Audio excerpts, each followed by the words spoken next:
안녕하십니까. 선문대학교 교수 조명철입니다. 오늘 제가 여러분들께 말씀드릴 주제는 우리 정말 우리 민족이 낳은 큰 인물 중에 한 분이신 문선명 총재님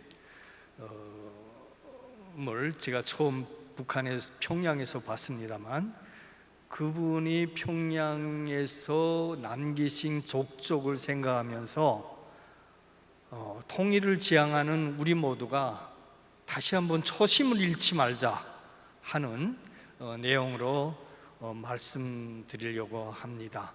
여기에 핵심은 문선명 총재님이 평양에 오셨을 때 그 당시에 북한의 국내외 상황이 어떠했는가를 먼저 말씀을 드리고, 그 상황에서 총재님이 어떤 활동을 하셨고 그 후에 전개된 일들에 대해서 요약해서 말씀을 드리면서, 지금 총재님이 가신 지 10년이 되옵니다. 그래서 이 10년 되어는 이 시점에서 우리가 돌아보아야 할 것은 무엇이 있는가를 다시 한번 되새기는 그런 말씀을 드리겠습니다.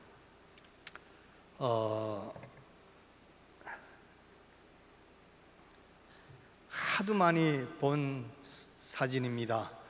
전 세계 방방곡곡에 뿌려진 그런 사진입니다.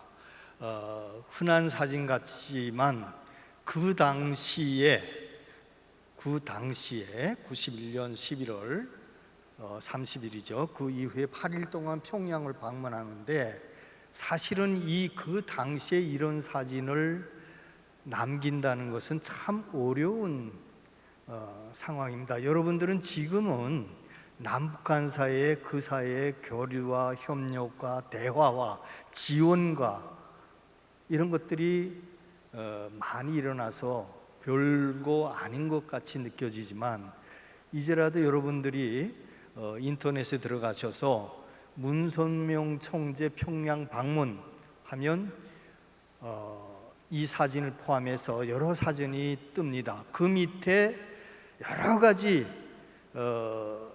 글들이 달리는데 대부분 비난하는 글들이 대부분입니다.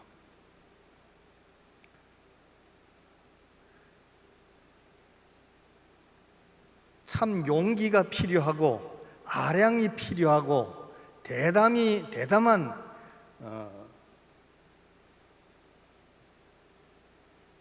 그런 감정이 없으면 사실은 그 당시에 이런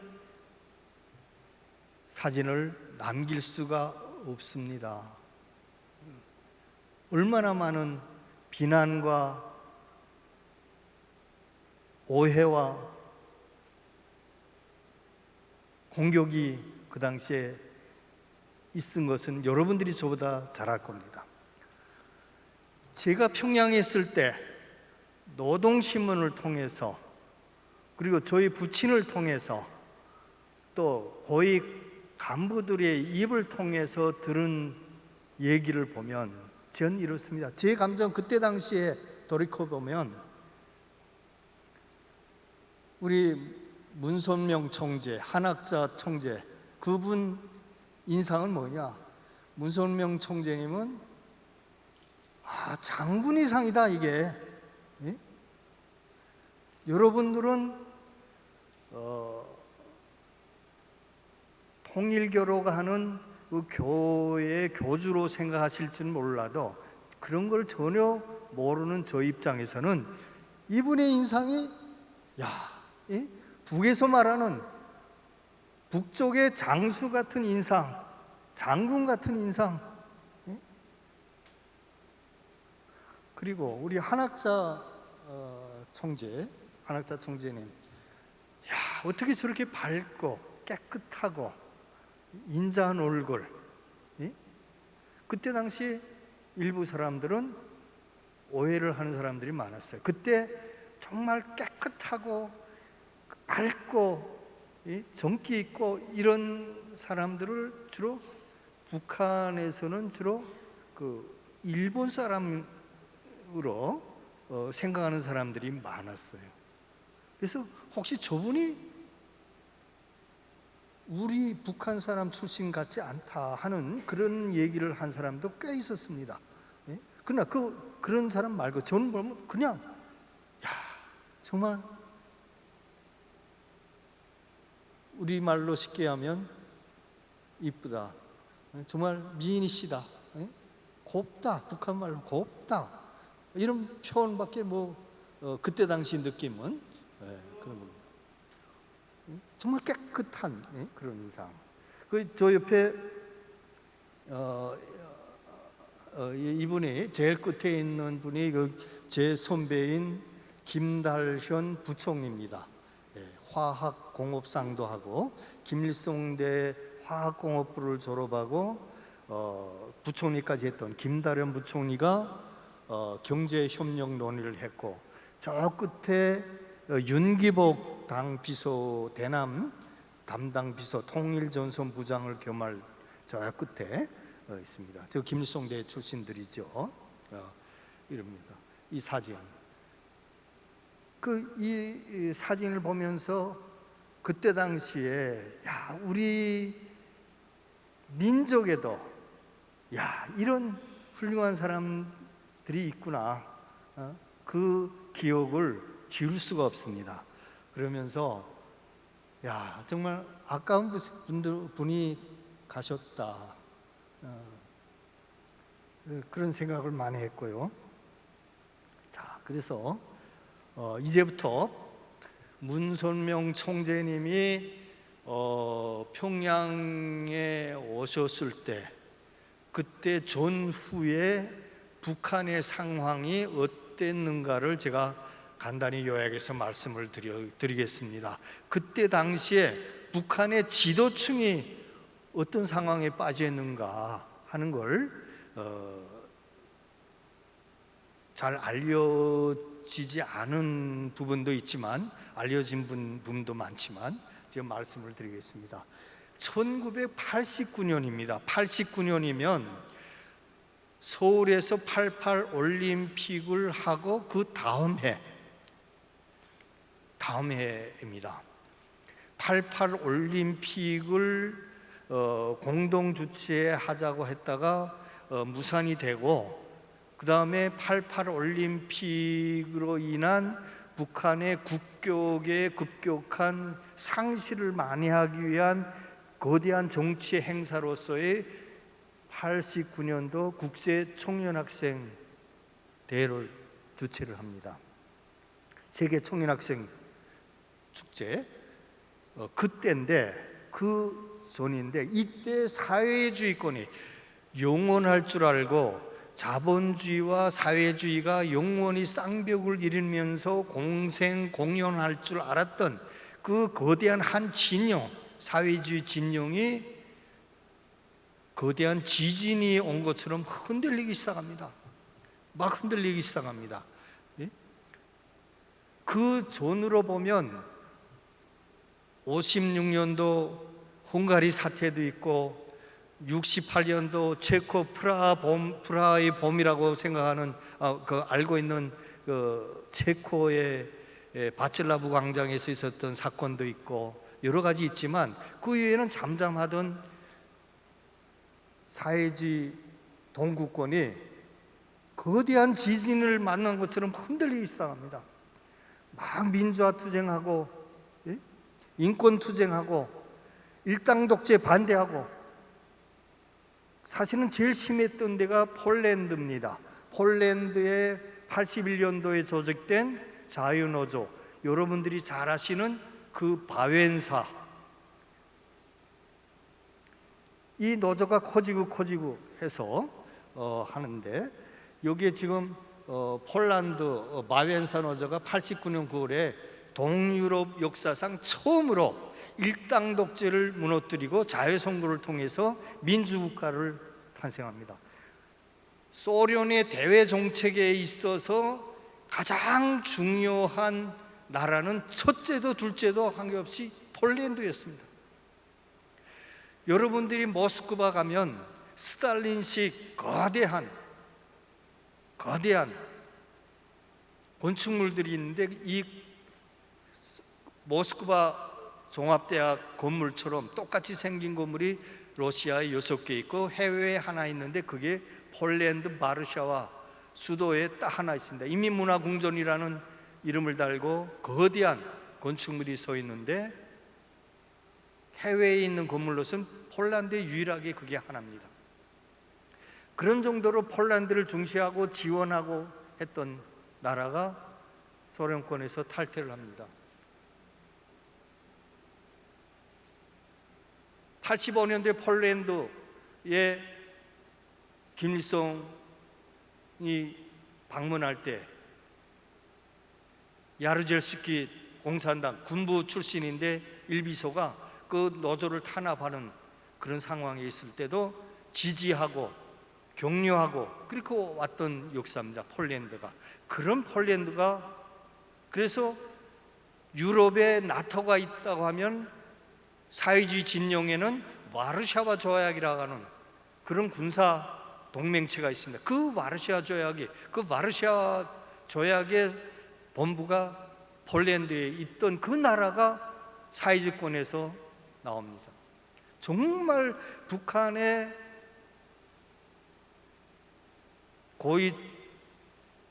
고위층에게는 심대한 정신적인 불안감을 야기시킨 첫 사례입니다. 헝가리 88년도에 평화적이기는 했지만 88년도에 역시 민주국가가 됩니다. 공산당과 협상을 통해서 사회단체들이 협상해서 나옵니다. 88년도부터 여러분들은 잘 모르시겠지만 88년도부터 이 헝가리가 반북 활동의 최전선에 섭니다.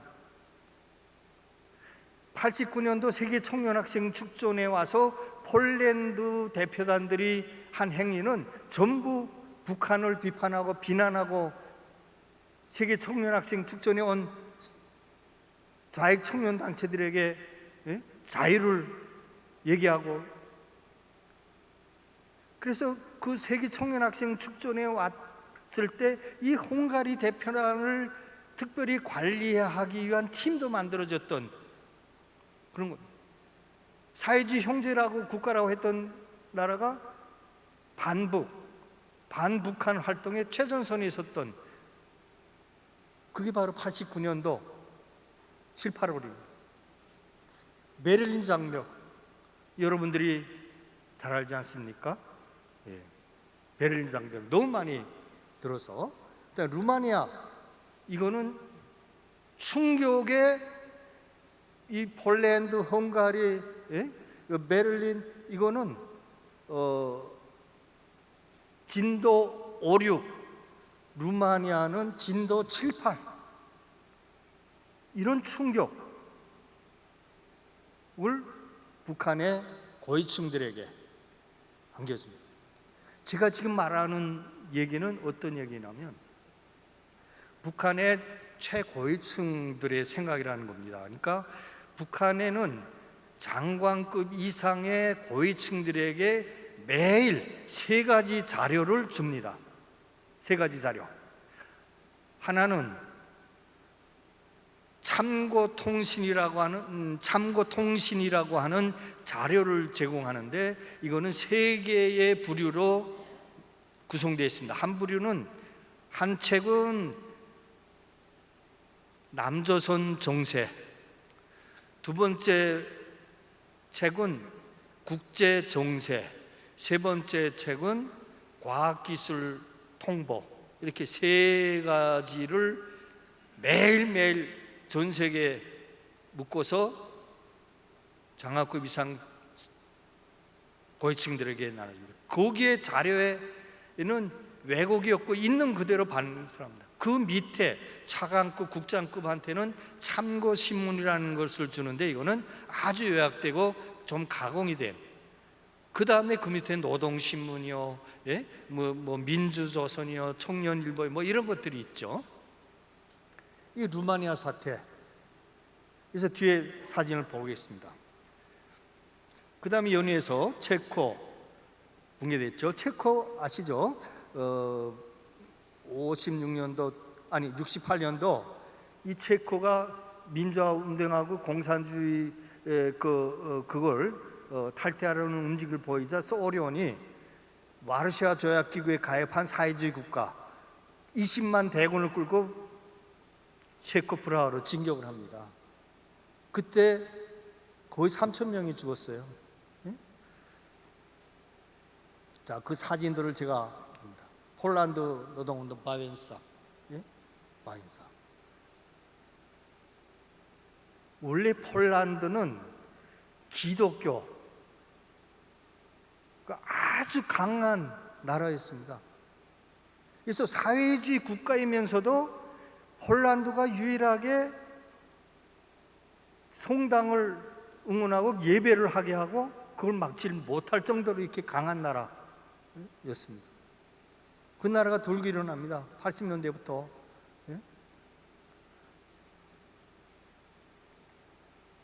헝가리.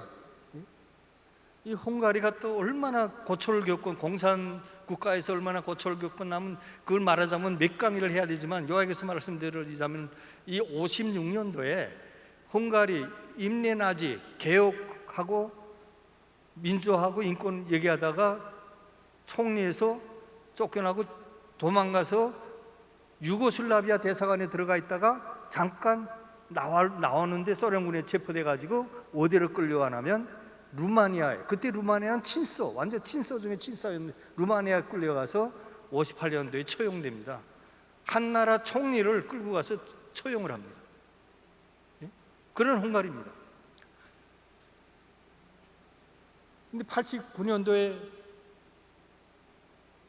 헝가리가 사회대표 단체를 조직해서 정부와 협상해가지고 정권을 잡습니다. 평화적으로 이행했죠. 정말 북한 당국, 특히 북한의 김일성, 김정일에게는 정말 정치적인 불안과 위협을 느끼게 한 그런 사건들입니다. 베를린 장벽. 베를린 장벽인데 이때부터 북한에 어떤 얘기가 나오냐면 이 89년도 말 91년도에 국방장관 소독의 국방장관이 동독의 국방성을 가서 연설하는 사건이 있었습니다. 그때 이분이 얘기하는 게 뭐냐면 동독의 장교들은 단 한 명도 받아들일 수 없으니 이제부터 일자를 찾아라, 이런 얘기를 합니다. 그 다음에 대학들이 다 사교육으로 넘어가니까 어떻게 돼요? 공산주의 교육, 사회주의 공산주의 교육, 철학, 역사, 법학 뭐 이런 것들이 소멸되지 않겠습니까? 그러니까 다 실업자로 되는 겁니다. 교수들, 교사들. 그래서 자 봐라, 사회주의하다 자본주의 물러나면 북한의 기득권도 다 저처지가 된다 하면서 대규모로 북한의 사회 지도층 포함해서 인텔리계층 전부 이런 위기감을 조성시키는 그런 강연, 학습, 정보 전달 이런 것들이 대규모로 이때부터 시작이 됩니다. 이 사진이 유명한 사진입니다. 이 사건, 이 루마니아 정권인데 여러분들도 아시는지 모르겠습니다만 여기 지금 이 장면이 누가 찍었냐면 소련의 따스 통신사 기자가 찍은 겁니다. 소련의 따스 통신사, 북한에는 조선중앙통신사가 있다면 소련 시대에 가장 중앙통신을 담당했던 따스 통신. 근데 이게 얼마나 충격적, 김정일에게 얼마나 충격적인 그 사건이라면, 지금 이 장면은 뭐냐면 차우셰스크가 군부를 동원해서 그 데모를 하는, 막 전국 각지에서 데모하잖아요. 그걸 진압하라는 명령을 내렸는데 이 탱크에 탄 군인들 포함해서 진압하러 갔던 근위군들이 돌아섭니다. 그래가지고 민중들하고 같이 봉기를 합니다. 그건 여러분들이 아실 겁니다. 근데 요게 따스 통신사 기자가 사회주의 정권을 물러가라 그리고 사회주의 정권을 규탄하고 민주화를 얘기하고 인권을 얘기하는 이 대규모 시위에 따스 통신사가 들어가서 생방송을 하고 있는데 뭐라고 그러냐면, 여러분 보십시오. 차우셰스크 독재 정권을 한국에서 인민들이 들고 났습니다.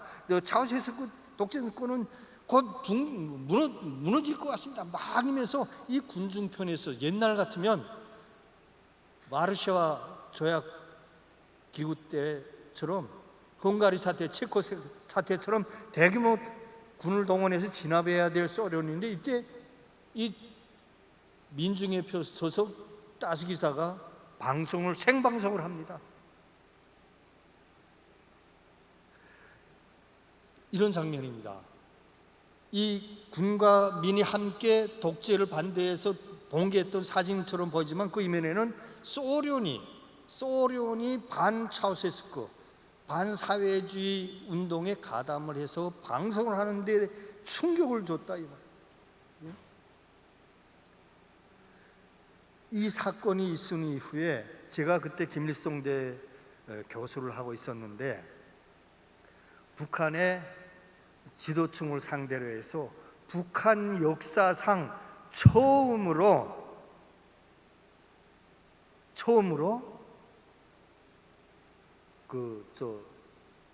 여론조사라는 걸 합니다. 저도 놀랐습니다. 노동당이 우리 보고 자유롭게 어떻게 생각하느냐를 자유롭게 써내시오라고 얘기를 합니다. 저는 한 주일에 10대폰의 여론조사 전화를 받습니다. 지금. 그러나 제가 북한에 있을 때 평생 여론조사라는 게 있는지를 모르고 살았습니다. 그런데 이 사건, 루마니아 사건이 일어난 다음에 북한 노동당이 전체 그 기득권층을 향해서 여론조사, 정말 진심으로 당신이 생각하는 것을 써내세요.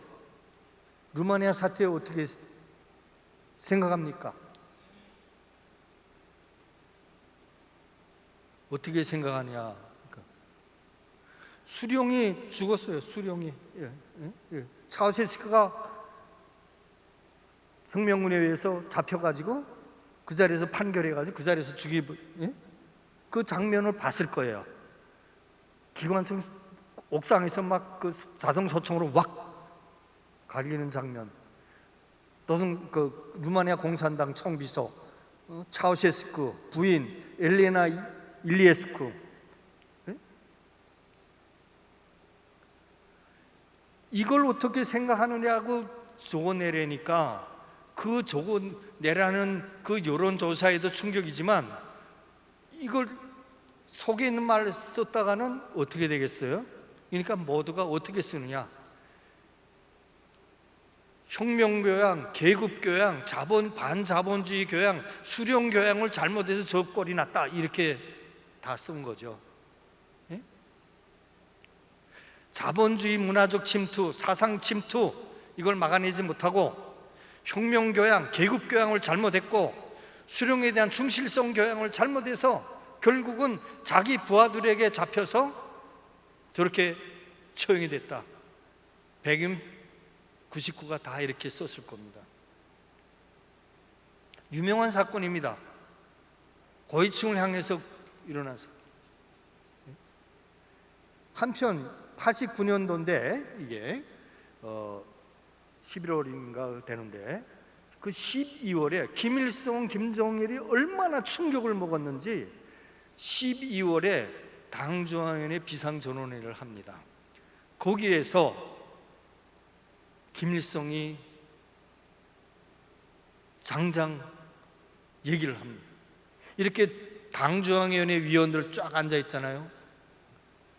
김일성이가 이 차우셰스크 사태를 보면서 얘기를 합니다. 루마니아 사태를 보니 차우셰스크 총비서가 대통령이 결국은 자기가 키운 사람들에 의해서 배반을 당하고 처형이 되더라. 그 장관들, 군 장성들 그걸 진압하라고 보냈더니 마지막에 다 돌아서는 거 아닙니까? 이 얘기를 하는 거예요. 그러면서 김일성 주석이 뭐라 그러냐면 이렇게 다 앉아있는데 누구를 이렇게 가르칩니다. 김일성은 보통 대부분 반말이단 말이죠. 누구 일어서라. 너 언제 신발도 없어서 맨발로 걸어다니는 애들을 내가 걷어다가 배워주고 먹여주고 키워서 오늘 이렇게 했는데 너 나를 반대해서 싸울 수 있겠어? 하고 물어봅니다. 그 당중앙위원회 전원에 당중앙위원회 위원들이 앉아있는 울음바다가 돼 있어요. 그게 89년도 12월 말입니다.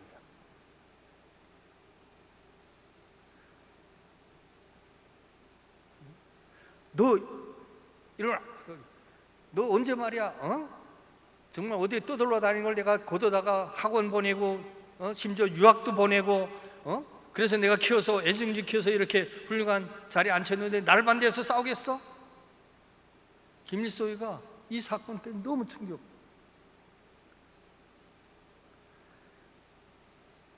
김정일은 무슨 일을 했느냐?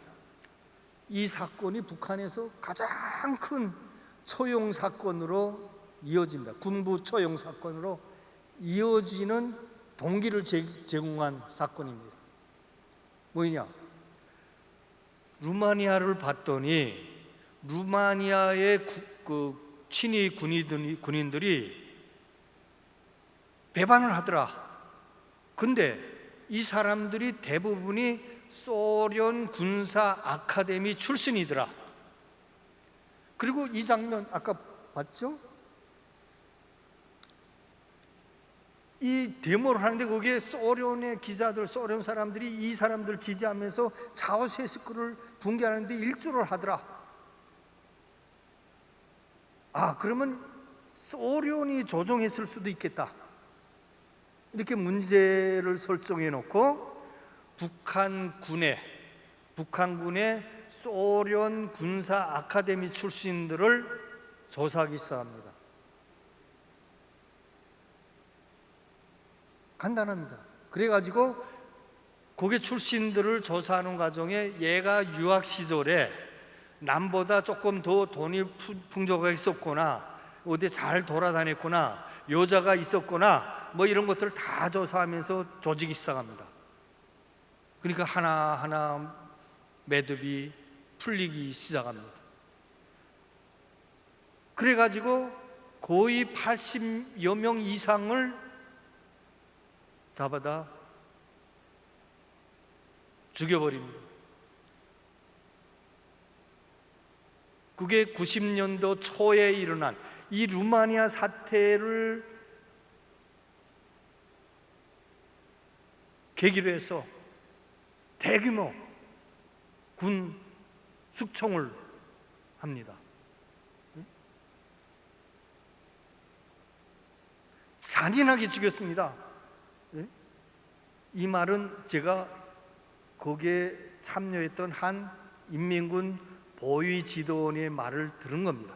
정말 잔인하게 죽였다고 합니다. 그 80여 명을, 거기는 장성도 있고 대령도 있고 중령도 있고 용관급 이상.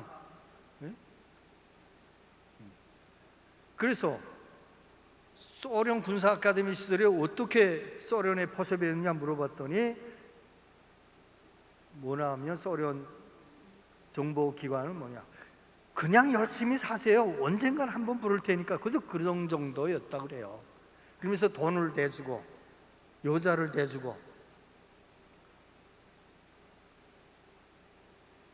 대규모 이 사건은 일부 알려진 90년대 중반에 한국에도 좀 알려졌을 겁니다. 이 사건, 군부 수군, 그게 푸른제 군사 대학을 포함해서 소련 각양 그 군사 아카데미 출신들을 숙청하는 그런 이 계기가 되었다. 벨벳 혁명 89년 10월 체코가 무너졌습니다. 체코가 그 프라하의 봄, 우리 다 아시잖아요. 그 책도 있고 소설도 있고 영화도 있고, 예? 강한 정말 이 서 있는 데가 이게 바칠라우 광장입니다. 바칠라우 광장 맨 끝에는 그저 좀 높죠. 그겁니다. 예, 드디어 68년도 20만의 와르샤 조약군, 예? 조약군 5개 나라죠. 들어가서 짓밟혔던 그 바칠라우 광장이 승리 함성, 데모 함성 이런 겁니다. 그 다음에 이게 또 정말 북한의 최고 지도층들을 불안에 떨게 하고 걱정을 많게 했답니다. 이게 뭡니까? 여러분 아시죠? 예? 저 집 하나 딱 쓰는 거 보면 세계가 아는 천안문 광장, 천안문 사태 때입니다. 천안문 민중 봉기 때 이런 겁니다. 이 천안문 광장은 전 세계에서 가장 큰 광장입니다. 가장 큰 광장. 그리고 천안문의 좌측에는 인민대회당이 있고, 이 우측에는 지금은 혁명박물관, 거민버스관이라고 하는 혁명박물관으로 바뀌었는데, 지금은 민속박물관으로 다시 개정했는지 그렇습니다. 하여튼 양옆에 대규모. 근데 사실은 천안문 사태가 천안문에서만 일어난 게 아니고 중국 전국의 400여 곳에서 동시에 들고 일어났습니다. 제가 공부했던 천진남계대학, 그게 베이징대, 칭화, 청화대 비롯해서 중국의 대학들의 안에는, 큰 대학 안에는 이렇게 호수를 만들어놔요. 호수. 그래서 지금도 베이징대나 청와대 가면 반드시 그 호숫가가 있어요. 예. 근데 거기에 이때 청년 학생들이, 이건 등서평을 반대하는 운동이죠. 근데 그 등서평을 반대한다는 그 표현을 어떻게 하냐면, 그 중국말로 등서평, 서평을 샤오핑이라고 합니다. 샤오핑, 작은 병. 예? 핑즈라는 건 병이고 샤오라는 건 작다는 건데, 샤오핑 하니까 덩 샤오핑이 간단 말이에요. 그 콜라 사이다 병 가지고 다 먹고 빈 걸 막아서 그 호수에다가 던집니다. 그래가지고 그 넓은 호수가 병으로, 작은 병으로 꽉 찼습니다. 꽉 찼어요. 등서평이 물러가라. 그래가지고 조그만 콜라병 호수바닥에다 던져가지고 그 큰 호수가 그냥 병으로 그냥 꽉 차서 또 있어요. 이거 하나의 그냥 사담입니다만. 근데 이게 왜 문제냐면, 88년도에 서울에서 올림픽 하지 않았습니까? 이 올림픽에 이게 얼마나 성공적으로 이루어졌고, 이 올림픽에 의해서 한국의 위상과 대외적 그 위상이 얼마나 올라갔는지, 특히 사회주의권에서 이 한국에 대한 위상이 높아지고, 이 한국과 교류해서 한국에서 좀 지원받으려고 하는 분위기가 막 팽배하게 꽉 찼던 때입니다. 그 정도로 88 올림픽은 정말 대한민국의 국제적 위상을 급격히 올린 계기가 된 거예요. 그때부터 사회주의 나라 하면 사우스 코리아 하면 막 그냥 입이 막 마르도록 칭찬하고 부러워하고 기대하고 뭐 좀 줄까 해서 기대하고 잘 사는 나라. 그 노스 코리아하고 같이 생각했던 거예요, 사우스 코리아가. 근데 와 보니까 이게 완전히 뭐 다른 세상이고 다 뭐 발전상이나 자유로움이나 뭐 이런 것들이 천황지 차이입니다. 하여튼 그건 좋은데 이 소나문 사태가 올림픽에 있고 나서 다음에 89년 4월 말부터 6월 4일까지 일어났습니다. 이 해에 북한은 무엇을 오거나이즈 했냐면 88 올림픽을 누른다고 세계 청년학생 축전을 평양에 유치해서 하는 해입니다. 7월 말에서 8월 초까지 하는데 가장 큰 후원자, 지지자 중국에서 이 사태가 터집니다. 그 전에 쫙 보지 않았습니까? 헝가리, 체코, 폴란드, 루마니아. 근데 이게 터집니다. 막 불안하기 짝이 없죠. 불안하기 짝이 없습니다. 이거 보세요. 이 사진은 아주 유명한 사진이죠. 중국군 탱크를 막아선 청년. 이게 장안지에 장안거리. 중국은 도시마다 가장 중심에 있는 거리를 장안가라고 합니다. 장안이라는 거는 지금 있잖아요. 진시황 있는 그쪽 아닙니까? 그 수도. 이쪽은 이게 시체 6월 4일 새벽에 탱크 확 들어가가지고 나가라 할 때까지 하고 언제까지다 하고선 그 다음부터 딱 맞고 나가겠다는 사람도 밀어갖고 다 쏴버렸어. 이 유명한 시체 치우고 불태우고 청소하는 군인들이 이런 장면입니다. 근데 이게 뭐 문제냐면 청년학생 축전을 송대하게 치러가지고 한국의 위상에 걸맞는 북한의 위상을 되찾아야 되겠다 하는 강박관념에 있던 북한의 최고 지도부 입장에서는 정말 불안해요. 근데 세계 청년학생 축전이 하루 다가오는데 이 청년학생 축전에 참가한 국제 진보 청년학생들이죠. 좌파 청년학생 포함해가지고 오는 사람들이 이걸 문제 삼기 시작합니다. 중국의 청년학생 대표가 오는데 중국을 향해서 청년학생 축전 기간에 중국을 규탄하고 사회주의를 규탄하고 인권 운동하고 이런 것.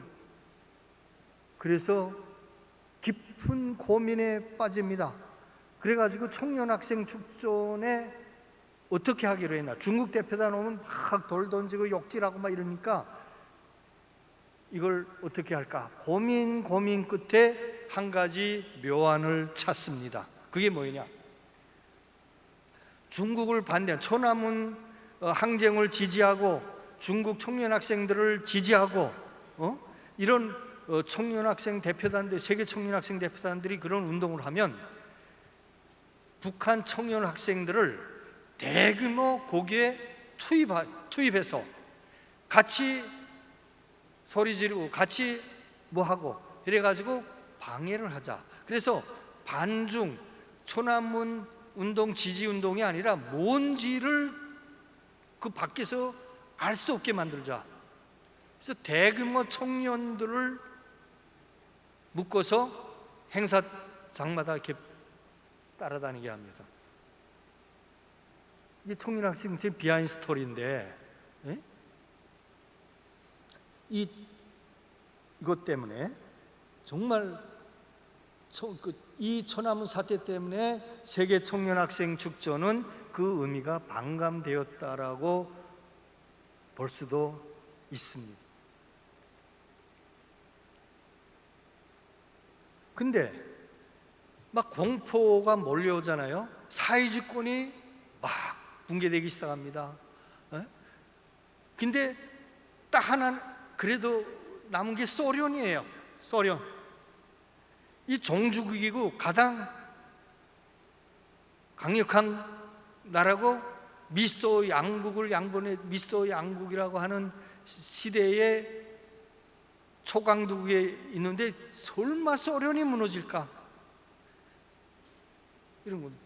그래서 이 공포가 91년도 기준으로 얘기하면 이런 겁니다. 북한의 최고위층, 특히 김정일의 오판이 여기서 한번 드러냅니다. 김정일 총비서가 뭐라 그러냐면 이 사회주의 국가들의 진동은 사태는 일시적인 거다. 일시적인 거다. 두 번째, 소련은 절대 무너지지 않는다. 이런 얘기를 당중앙위원회 그 간부들 앞에서 얘기를 한 적이 있습니다. 91년도. 그리고 90년도 계속 진동이 막 계속 오잖아요. 그 다음에 90년도부터는 89년, 90년대부터는 소련 자체에서 민중봉기들이 일어나기 시작합니다. 그 최전선에는 소련 공산당 정치국 출신인 그때 당시 모스크바 시당 책임비서였던 일진이 있습니다.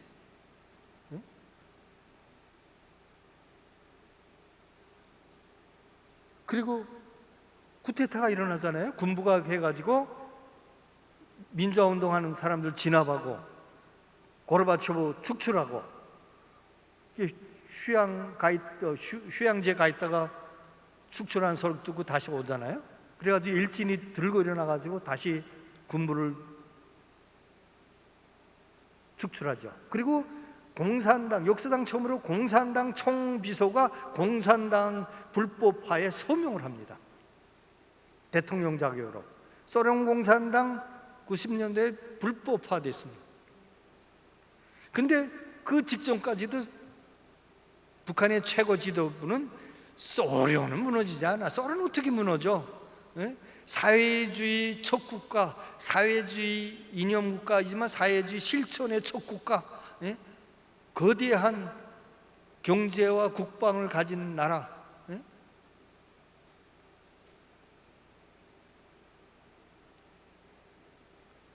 그런데 90년도에 평양에 느닷없이 누가 나타납니다. 누가 나타납니다. 여러분 그거 아세요? 미국의 대통령이 새롭게 선출되면 그 대통령은 대한민국에 누구든 한 번 이상은 다 왔다 갔습니다. 해방 후부터 지금까지 80년 되었는데 미국의 대통령들은 모두가 대한민국에 왔다 갔습니다. 근데 여러분 아세요? 소련의 대통령, 소련의 최고 지도자는 소련이 망할 때까지 북한에 단 한 명도 간 사람이 없습니다. 소련이 붕괴되고 소련이 해체되고 러시아 연방이 되고 일진도 안 갔지만 그 후에 푸틴이 10년 전에 한번 갔다 온 게 전부입니다. 처음 들으시죠? 소련의 최고 지도자가 소련의 동맹인 군사동맹, 정치동맹, 경제동맹인 북한에 단 한 명도 안 갔습니다. 근데 누가 나타나냐면 셰바르드 나제라고 하는 소련 외무상이 나타납니다. 그리고 북한 외무상과 회담을 합니다. 여기서 충격적인 얘기를 합니다. 충격적인 얘기. 뭐라 하느냐? 남한과 수교해야 되겠다. 수교해야 되겠다. 북한은 협박을 합니다. 뭐라고요? 당신들이 남한과 수교하면 나는 독자적으로 행위를 할 수밖에 없다. 그게 무슨 뜻인가 하면 나는 여러분들이 공급하거나 우리가 하고 싶어 하는 것을 막았던 모든 것을 우리가 할 수밖에 없다라는 얘기입니다. 그 말은 뭡니까? 핵심이 핵개발하겠다 이런 겁니다. 냉전 시대에 아이러니컬하지만 남한의 핵개발은 미국이 막았고 북한의 핵개발은 소련이 막아왔던 냉전의 역사입니다. 그게 풀리는 겁니다. 셰바르드 나제가 그 얘기 던지고 귀국할 때 그날에 그 사람이 비행장에서 떠나는 그 시간에 그 아침에 노동신문에 거대한 사설이 뜹니다. 여러분 찾아보십시오. 통일자료센터에 있습니다. 거기에 제가 이제 말한 문장이 있습니다. 예? 이제 우리가 스스로 할 수밖에 없다라는 문장이 거기에 뜹니다. 너무너무 불안한 거예요. 벌써 중국이 한국과 수교하겠다는 말을 하기 2년 전 얘기입니다. 지금 이 말은 뭐냐면 군사보호협정도 이제는 실효성이 없는 거고 그런 겁니다. 그래서 뒤에 또 제가 얘기를 하겠습니다. 너무너무 불안한 상황입니다. 이게 사회주의권이라는 건요, 북한이 대회에서 당당하게 세계를 향해서 싸우고 남한과 경쟁하고 싸우고 미국과 대들면서 싸웠던 이유는 북한 스스로의 의지도 있지만 그 백그라운드는 소련과 중국과 사회주의권이라고 하는 그런 배경이 있었는데 그 뒤에 백그라운드가 없어지는 겁니다. 없어지는 겁니다. 그래서 정치적 역량에서 가장 큰 손실은 사회주의 이념과 그 다음에 사회주의 이념의 승리에 대한 믿음이 흔들리는 겁니다. 가장 큰 실책이죠. 우리가 항상 말하는 자유민주주의에 대한 믿음과 자유민주주의 승리에 대한 믿음이 없으면 우리 사회는 어떻게 될까요? 혼돈이 될 겁니다. 마찬가지입니다. 사회주의는 뭡니까? 마르크스가 얘기한 것처럼 자본주의의 멸망의 불가피성과 사회주의 공산주의의 승리의 불가피성으로부터 출발한 이념 아닙니까? 모든 행위가 사회주의에 대한 승리의 믿음 속에서 전개되어 왔던 그런 이념이고 이론이고 정책이고 실천이었다 이 말이에요. 근데 그 믿음이 막 흔들리고, 그러니 91년도에 어떤 김정일 논문이 나오냐면 이런 막 사회주의 붕괴되고 소련이 막 저러고 이러니까 김정일 논문이 나옵니다. 그게 뭐냐? 인민 대중 중심의 우리식 사회주의는 필승불패이다 라는, 한 글자도 안 틀립니다. 인민 대중 중심의 우리식 사회주의는 필승불패이다 라는 논문이 나옵니다. 그러면서 여기에 사회주의권이 붕괴되는 그 과정 원인 분석하고, 우리와 차이는 뭐냐 뭐 이런 걸 쫙 씁니다. 지금 단행본이 있습니다. 꼭 읽어보시기 바랍니다. 그 읽어보면 그때 당시도 김정일이 아직도 시대착오적이구나라는 것을. 그 다음에 94년도에 어떤 논문이 나옵니까? 자기들 딴에는 유명한 논문이라고 하는 사회주의는 과학이다라고는, 사회주의는 과학이다, 김정일 그 노작이 나옵니다. 이 불안한. 근데 일반 국민은 꽉 누르고 있어서 불안하지 않은데 이 중간층부터 고위층들이 흔들리는 모습들이 더 불안한 거죠. 그러면서 정치 사상 학습 막 강화하고 통제 더 강화하고 군부 숙청하고 막 이런 이들이 막 북한에서 전개됩니다. 이게 알려진 것도 있고 안 알려진 것도 있지만, 그래서 이거 써 있지만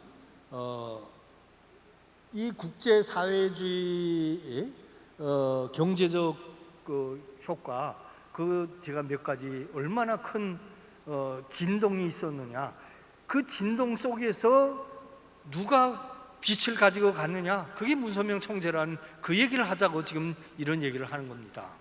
예?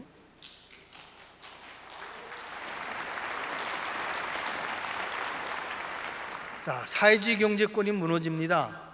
이게 여러분들 많이 보셨죠? 혹시 이 호텔 이름 아시는 분 한번 말씀해 주세요.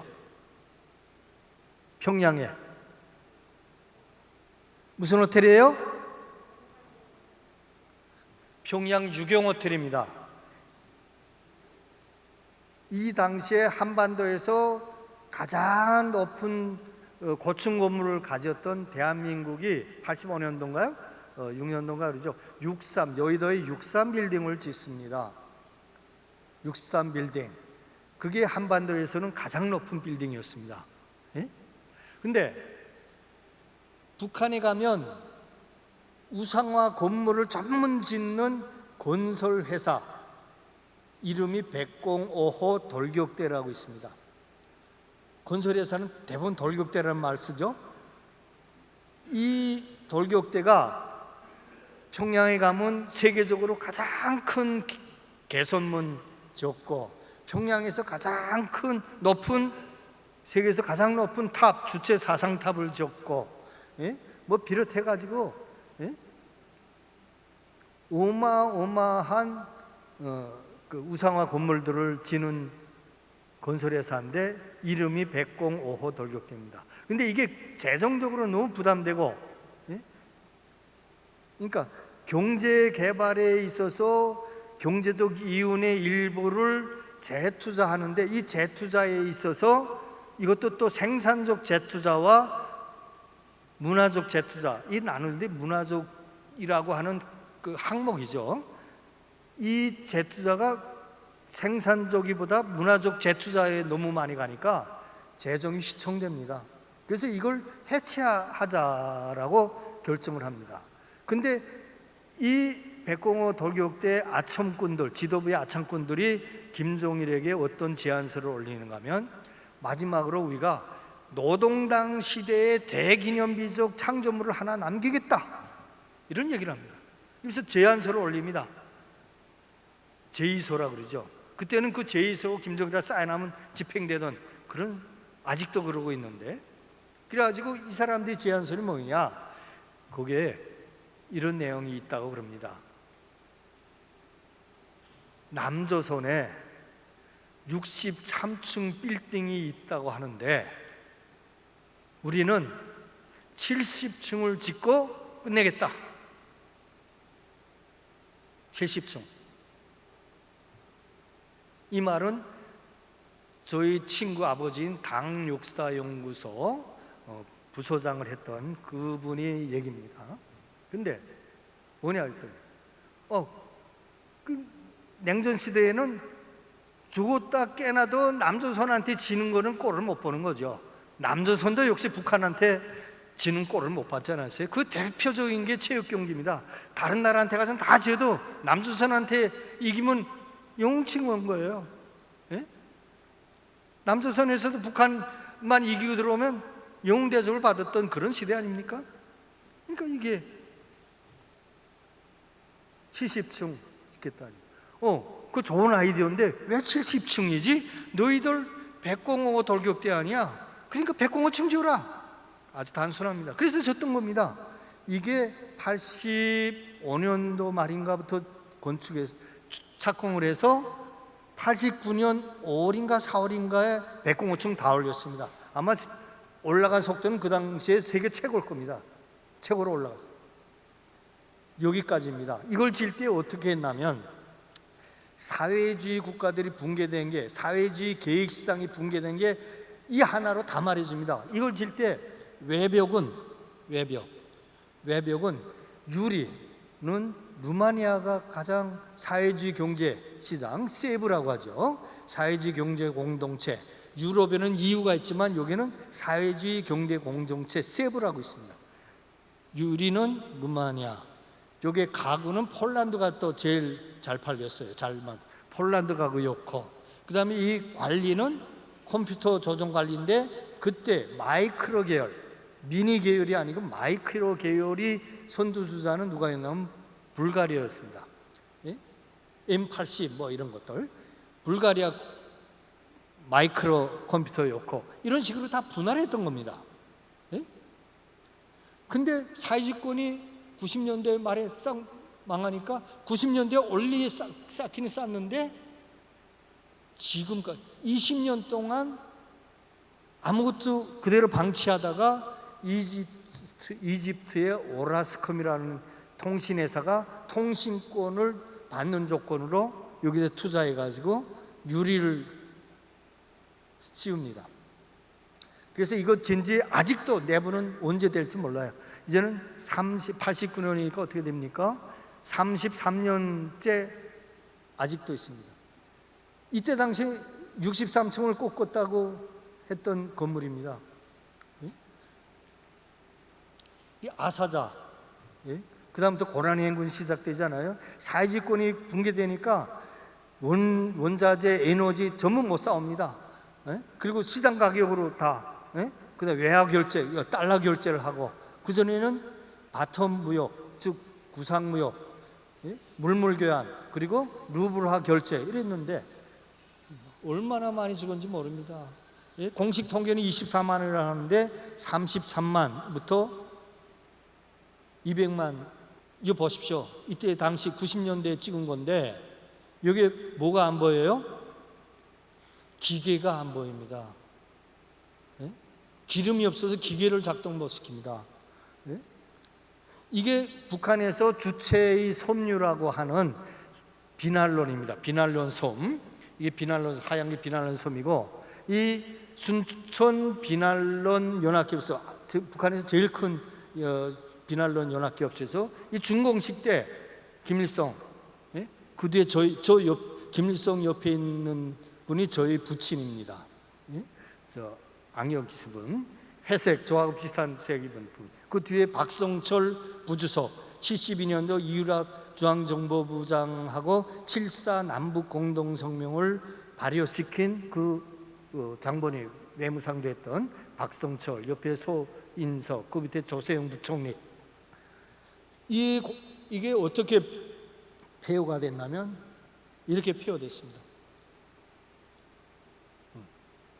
생산을 못하면 그대로 방치해서 낡아서 이런 겁니다. 이게 하나의 사례입니다. 이런 게 뭐 수천 군데 공장들이 올스톱되고, 근데 그 에너지난, 원자재난, 생필품난, 외화난 이게 대표되지만 국가가 공급을 못한다. 식량과 생필을 공급 못하니까 전부 장마당 나와서 이렇게 펼쳐놓고, 장마당에 딴 게 없습니다. 그냥 놓고 노점 깔고 그냥 앉아 하는 겁니다. 그나마 여기에 붙어서 살았던 사람들은 많이 살았다고 증언하는 탈북민들이 많습니다. 대신에 배급을 기다리고 앉아서 주겠지 믿던 사람들, 공무원들, 의사들, 교사들 비롯해가지고 이런 사람들이 많이 죽었다라고 증언을 합니다.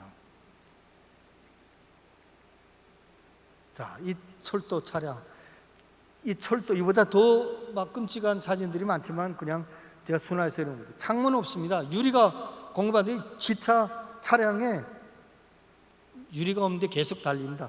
저 철길 로반 보십시오. 다 떨어지고, 저 통나무 그냥, 이런 때였습니다. 목탄차, 기름이 없으니 자동차는 해야죠. 그러니까 계량을 해서 그 목탄, 나무 떼거나 석탄을 떼서 그 용기를 기가 엔진에다 연결해 가지고 겨우 갑니다. 그 힘이 나겠어요? 그러니까 저렇게 불 태우면서 불 나오는 용기를 엔진에다 여가지고, 이런 거죠. 그러니까 시내, 이 평양시 저 우이탑이라고 했죠?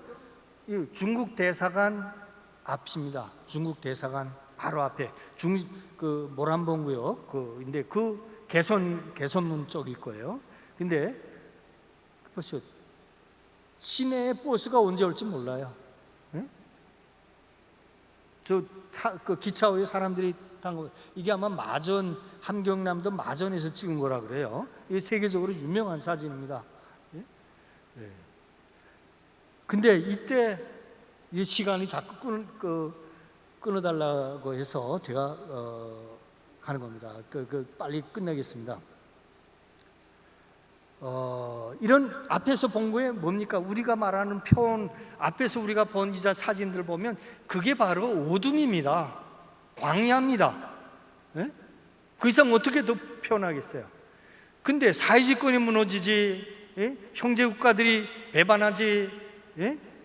먹을 거 없지, 경제가 흔들릴 수 없지. 그러니까 막 어떻게 할지 모를 때입니다. 어디로 갈까? 막 전쟁이 날 것 같고 적대 세력만 앞에 눈에 보이고 막 이럴 때입니다. 예? 그래서 저는 이렇게 정리해, 이건 제 생각입니다. 여러분들은 저하고 다른 생각 가질 수 있어요. 어둠이 광야에서 방황하는 자들에게 발들에게 밝은 길을 보여준 사건이다. 예? 문 총재님 가셔서 방문한 그 사건은, 예? 그러니까 뭐냐, 무엇을 찾아야 하는지를 가르친 거다. 예? 뭘 찾을지 몰라서 우왕좌왕하는 북한의, 예? 최고 지도층들에게 당신들이 찾아야 할 거는 뭐다라는 걸 확실히 하지 않았어요? 그리고 무엇을 보려야 되는가를 정리해 주고 오십니다. 주체사상, 사회주의 사상, 주체사상 보리라는 얘기예요. 예? 그 얘기, 그거 안 버리면 길이 안 보이는 거죠. 예? 자, 그런 것들을 다 제가 정리했습니다. 그래서 멋진 사진을 찾다가 이걸로 표현했습니다. 예? 이 광야야, 어둠이야. 어둠에 문선명 총재님이, 한학자 총재님이 오신 거예요. 이렇게밖에 더 어떻게 표현할까? 예? 여러분들이 다른 생각이 있으면 말씀해 주면 좋겠어요. 자, 정말 두 분, 예? 한학자 총재님, 야, 처음 봤어요. 정말 이쁘고 멋있었어. 예? 야, 정말 깨끗하고 이쁘기도 하지만, 예? 자, 이 주체상 보리라. 주체상 가지고는 통일할 수 없다. 예? 하느님, 예? 받아들여라. 이런 강론을 하시는 장면입니다. 이게 정금철, 그 다음에 윤기복, 그 다음에 저희 선배 그 부처 김다련 부총리 앞에 놓고 공개적으로, 예? 주체상 잘못했다. 다 아시잖아요. 제가 가장 고마워하는 부분입니다. 예? 사회주의 이념과 주체상을 버리지 않고서 어떻게 북한이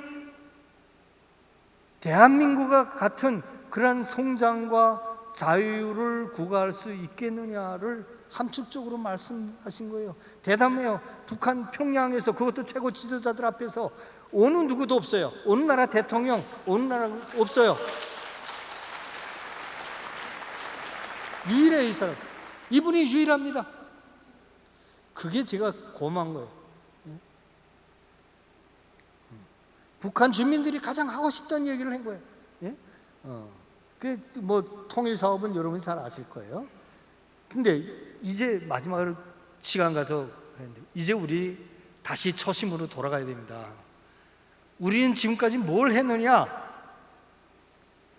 북한이 사상과 이념을 버리고 새로운 시대 사상과 조류를 받아들인 과정에서 협력하고 대화하고 지원해야 되는데, 우리는 첫째의 문제는 힘들다고 뒤로 한 채 무작정 대화, 무작정 교류, 무작정 지원해 오지 않았는가를 반성해 볼 때다.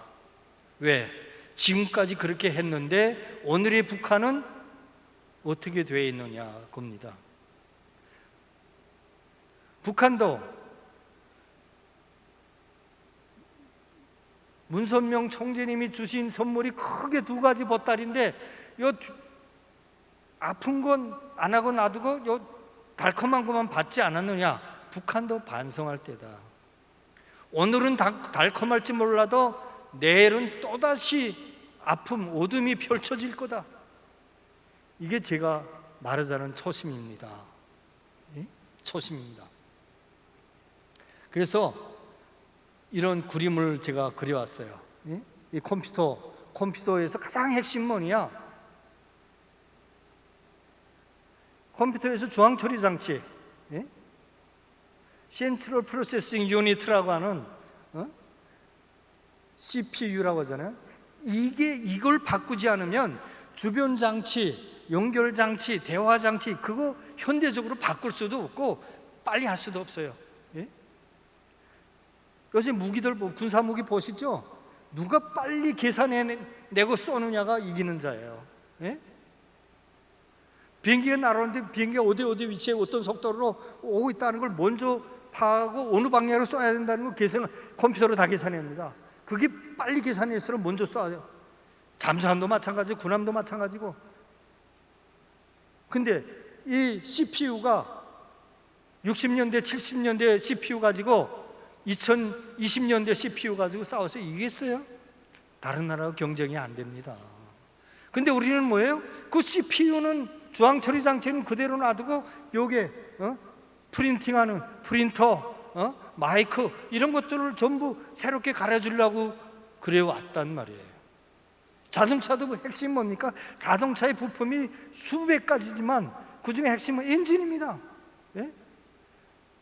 100km 가는 엔진 가지고, 우리는 지금은 400km, 500km 가는 엔진인데 여기는 막 100km도 안 되는 엔진 가지고 뒤에 뭐예요? 옆에 자체, 시트, 그 다음에 조향관, 뭐 이런 부품 공급하기에 여념이 없단 말이에요.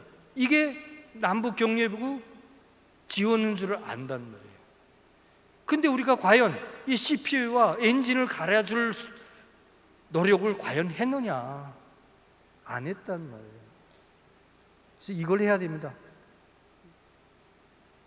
이게 잘 되면 우리는 문선명 총재님의 뜻을 있는 그대로 받드는 것이 되지 않을까라는 생각을 해보면서 오늘 저의 강연을 마치겠습니다. 감사합니다.